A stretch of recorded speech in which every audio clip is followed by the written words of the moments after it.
Sekira 3 jam lamanya Polda Metro Jaya melakukan penggeledahan di rumah penembak kantor MUI, yakni Mustopa pada Rabu 3 Mei di Kecamatan Uwai Kilau Pesawaran, Lampung.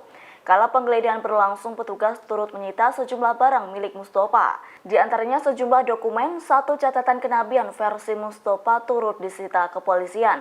Dilansir dari tribunnews.com, menurut Kepala Desa Sukajaya, Kecamatan Uwai Kilau Pesawaran, yakni Tarmizi, catatan kenabian itu dibuat oleh Mustopa sendiri. Adapun isi surat tersebut berisi tentang keinginannya yang hendak diakui sebagai nabi.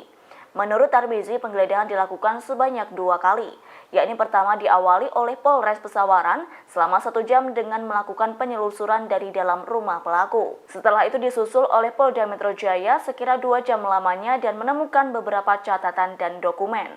Lanjut, Mustopa menyatakan selain catatan tersebut, penyidik juga telah menemukan sejumlah obat di rumah sang penembak kantor MUI. Untuk mendalami kasus tersebut, perwakilan keluarga Mustopa turut dimintai keterangan oleh Polda Lampung. Sampaikan secara umum saja ya, ada dokumen-dokumen, kemudian alat komunikasi, beberapa obat ya, laporan. Nah, kalau sampai saat ini saksi sudah kita periksa, sudah berapa? Kita melakukan pemeriksaan juga nggak? Jadi begini, perlu disampaikan untuk Polres Pesawaran dalam hal ini adalah mendukung dan membantu penyidikan yang dilakukan oleh